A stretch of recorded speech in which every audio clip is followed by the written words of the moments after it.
Shalom Bapak Ibu, saudara-saudari dan selamat datang ke channel Pemuridan Asas Iman Kristian di mana saja anda berada, di Malaysia, Indonesia, Brunei, Singapura dan di seluruh dunia. Puji Tuhan kerana Allah Bapa kita telah mempersatukan kita di dalam channel ini, ianya bukan satu kebetulan, ya.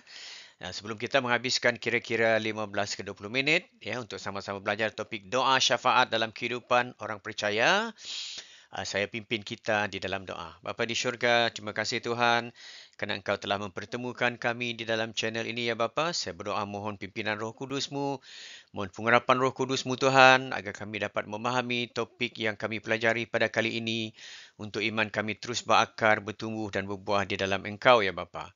Di dalam nama Tuhan Yesus Kristus, kami sudah pun berdoa dan mengucapkan syukur. Haleluya. Amin. Nama saya Marcus dan selamat datang sekali lagi Bapak Ibu ke channel Pemuridan ya, iaitu channel Asas Iman Kristian. Jadi tanpa membuang masa, kita terus pergi kepada apakah itu doa syafaat. Doa syafaat ataupun doa perantaraan ya adalah doa yang kita panjatkan untuk orang lain, bukan untuk diri kita sendiri. Apabila kita berdoa, biasanya ada beberapa perkara yang kita lakukan, iaitu yang pertama adalah kita memuji Tuhan, ya, kita memuji kebesarannya, keagungannya, ya, kebaikannya dalam hidup kita. Ya, itu yang pertama. Yang kedua adalah kita dalam doa kita mengakui dosa-dosa kita, kesalahan kita, pelanggaran kita, ya. Dan seterusnya yang ketiga adalah dalam kita berdoa kita mengucapkan syukur kepada Tuhan. Ya. Berterima kasih kepada hari yang baru. Terima kasih pada rahmat berkatnya. Terima kasih pada pimpinannya. Terima kasih di atas kesembuhan yang diberikan, rezeki yang diberikan. Dan yang terakhir dalam komponen doa biasanya adalah permohonan. Di mana kita menaikkan permohonan kita sama ada secara pribadi, untuk keluarga kita, untuk gereja kita, untuk orang lain, ya, umat-umat Tuhan, bahkan orang yang belum percaya, untuk negara-negara lain dan sebagainya. Ya. Jadi bila kita berdoa untuk orang lain, bukan untuk diri kita sendiri, ini dinamakan sebagai doa syafaat. Ya. Dan doa syafaat ini adalah sebagai tindakan kasih di mana kita sebagai tubuh Kristus ya mendukung umat-umat Kristus yang lain, bahkan mendukung orang-orang yang belum percaya, mendukung pemimpin-pemimpin ya dan rakyat di negara-negara lain bahkan di seluruh dunia ini ya. Ini maksudnya adalah doa syafaat. Dan doa syafaat ini adalah kita mengikuti teladan Yesus ya, Tuhan Yesus yang berdoa bagi kita. Kalau kita lihat dalam Lukas 22, di mana Tuhan Yesus berdoa untuk orang yang, dia berdoa untuk murid-muridnya, dia berdoa untuk orang percaya yang lain, ya, yang tidak melihat dia, tidak bersama-sama dengan dia, tetapi percaya, iaitu kita. Ya. 1 Timotius 2 ayat 1 mengatakan, aku menasihatkan pertama-tama supaya permohonan, doa syafaat dan ucapan syukur dinaikkan untuk semua orang. Jadi bila kita berdoa untuk orang lain, ya, sama ada jemaat yang percaya ataupun keluarga kita, rakan sekerja kita, orang yang belum percaya, untuk pemimpin negara kita, negeri kita, bahkan untuk negara lain, untuk gereja, ini dinamakan sebagai doa syafaat. Ya, dan ini adalah sebahagian daripada uh, ibadah orang Kristian yang penting ya sebab kita diminta untuk berdoa bagi satu sama lain. Mengapakah doa syafaat ini penting dalam kehidupan orang yang percaya ya? Iaitu kita membawa kebutuhan ataupun keperluan orang lain di hadapan Tuhan. Ini adalah tanda kasih. Ya, kerana kita mengasihi orang lain, mengambil berat akan orang lain, ya, mengambil berat akan tubuh Kristus, mengambil berat akan gereja, mengambil berat akan keluarga kita, maka kita membawa keperluan mereka di hadirat Tuhan.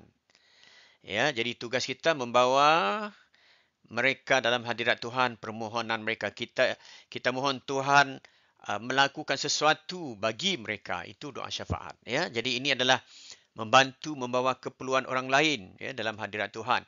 Dan yang kedua seperti yang saya katakan adalah menunjukkan kita saling mengasihi, mengambil berat antara satu sama lain ya, menunjukkan kasih dan kepedulian. Maksudnya kita bukan hanya fokus kepada diri kita sendiri, tetapi juga kita fokus juga kepada orang lain, ya. Dan kita juga mengundang kuasa Tuhan, campur tangan Tuhan, mukjizat Tuhan berlaku dalam kehidupan orang lain, ya. Jadi Yakobus 5:16 mengatakan doa orang benar bila dengan yakin didoakan sangat besar kuasanya. Ya, jadi bila kita berdoa untuk keperluan orang lain dan kita yakin Tuhan akan campur tangan, ya, kita akan melihat kehidupan orang lain itu akan mula berubah dan mereka akan mengalami hadirat Tuhan. Ya. Kalau mereka belum percaya, Roh Kudus akan membimbing mereka kepada Tuhan. Ya, selalu kita lihat ini kesaksian bagaimana seorang ibu yang mendoakan anaknya yang jauh daripada Tuhan, ya, selama 17 tahun sehinggalah satu hari, ya, anaknya mengalami pengalaman, ya, bersama Tuhan secara pribadi dan telah menerima Tuhan Yesus sebagai Tuhan dan Juru Selamat. Ini adalah contoh pentingnya doa syafaat. Ya. Siapakah yang harus kita doakan? Ya, sesiapa sahaja. Dipendekkan cerita, sesiapa sahaja. Ya. Keluarga dan orang terdekat kita, ibu bapa kita, adik-beradik kita, ya. Mak mentua kita, bapa mentua kita, ipar-ipar kita, ya, rakan-rakan sekerja kita, bahkan orang-orang yang belum percaya, ya, sahabat-sahabat kita yang lain. Yang kedua adalah pemimpin-pemimpin rohani, mungkin pemimpin-pemimpin gereja anda, ya, penatua, pastor-pastor anda, deacon-deaconess anda, pelayan-pelayan gereja. Kita juga diminta untuk berdoa bagi pemerintah-pemerintah negara dan negeri, ya, kerana Allah lah yang meletakkan mereka di sana. Kita juga diminta untuk berdoa bagi orang yang sedang mengalami kesulitan. Ya, contohnya saya diberi beban oleh Allah untuk mendoakan orang yang sakit, ya, di gereja ataupun kenalan saya secara pribadi. Jadi saya ada merekodkan atau menyimpan senarai nama mereka yang saya doakan secara konsisten setiap hari. Ya. Bahkan kita juga diminta untuk mendoakan musuh-musuh kita. Kerana kita adalah anak terang, ya. Kerana Allah telah lebih dahulu mengasihi kita, ya. Tuhan Yesus mati bagi semua orang, bahkan orang yang tidak percaya. Jadi kita harus mempraktikkan kasih Allah dengan kita berdoa bagi orang yang belum percaya agar mata rohani mereka terbuka untuk menerima Tuhan, ya. Seperti kata Matius 5:44, kasihanilah musuhmu dan berdoalah bagi mereka yang menganiaya kamu, kata Tuhan Yesus, ya.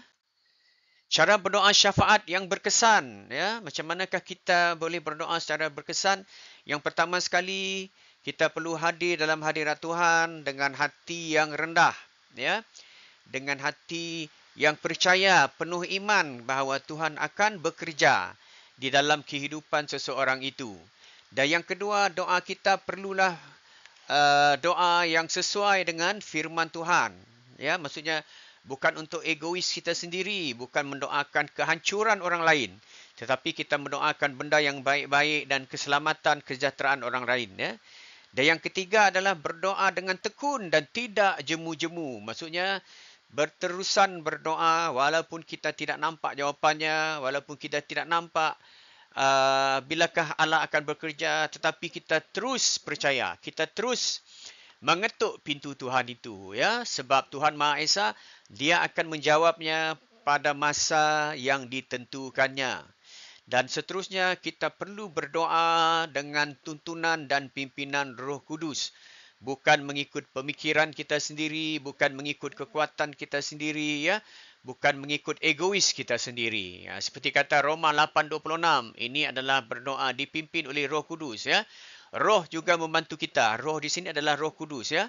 Membantu kita dalam kelemahan kita sebab kita tidak tahu bagaimana sebenarnya harus berdoa. Jadi Roh Kudus akan memimpin kita untuk berdoa. Jadi doa syafaat yang berkesan dengan hati yang rendah, dipenuhi dengan iman percaya. Yang kedua, doa yang sesuai dengan firman Tuhan. Yang ketiga, sentiasa konsisten dan tidak jemu-jemu berdoa. Mengetuk pintu Tuhan, ya. Dan juga berdoa dengan tuntunan Roh Kudus. Ada beberapa contoh di dalam Alkitab yang kita lihat, ya, tokoh-tokoh iman yang berdoa, ya. Contohnya seperti Abraham yang berdoa untuk Tuhan menyelamatkan Sodom dan Gomora agar tidak menghancurkan Sodom dan Gomora sepenuhnya. Jadi kerana doanya itu, maka Lot dan keluarganya diselamatkan. Yang kedua, Musa berdoa bagi bangsa Israel ya apabila mereka bergerak keluar daripada tanah Mesir. Tuhan Yesus berdoa bagi murid-muridnya.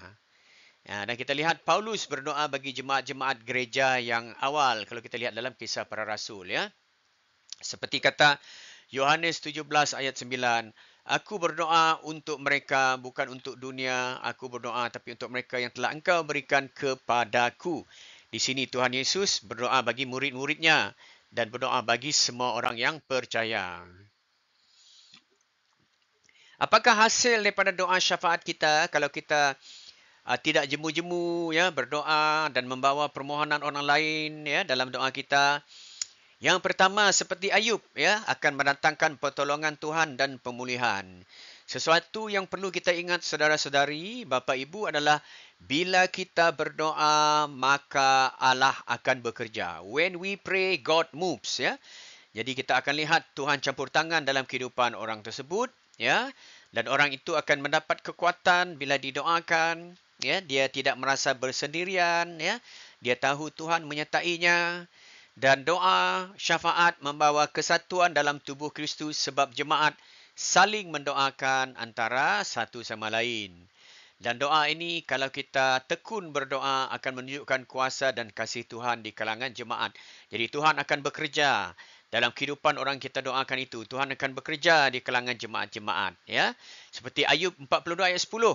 Tuhan memulihkan keadaan Ayub setelah ia berdoa untuk sahabat-sahabatnya. Jadi Ayub berdoa untuk orang lain. Maka Allah pun bukan saja memberkati orang lain itu, tapi Allah juga memberkati diri Ayub sendiri. Ya. Bahkan memberkati dia 2 kali ganda daripada apa yang dia telah kehilangan. Ya. Jadi sikap yang benar di dalam doa syafaat adalah mendekati takhta Tuhan bukan dengan egois tetapi dengan kerendahan hati. Mengakui bahawa Tuhanlah yang berkuasa di atas segala sesuatu.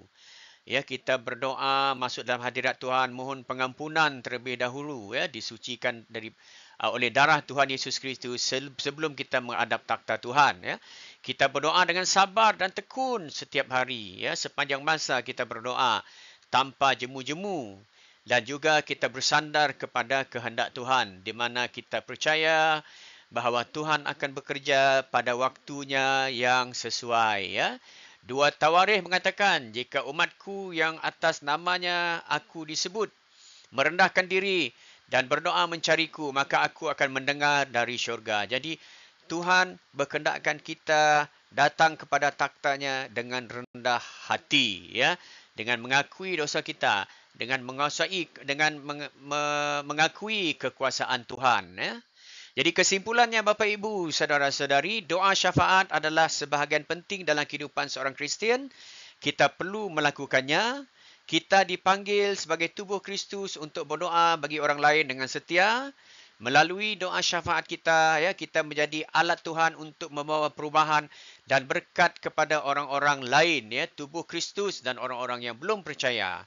Efesus 6:18 mengatakan, berdoalah setiap waktu di dalam roh dan berjaga-jagalah. Jadi kita diminta untuk berdoa setiap waktu tanpa jemu-jemu ya. Jadi marilah Bapak Ibu, saudara-saudari, kita mendukung satu sama lain dalam doa syafaat kita ya. Keluarga kita, rakan sekerja kita, ya, jemaat-jemaat Tuhan, pemimpin negara kita, bahkan umat Kristian di seluruh dunia dan juga orang-orang yang belum percaya, nescaya kita akan melihat ya tangan Tuhan akan bekerja dengan lebih hebat lagi ya. Mujizat akan berlaku, kesembuhan akan berlaku, kelepasan akan berlaku ya.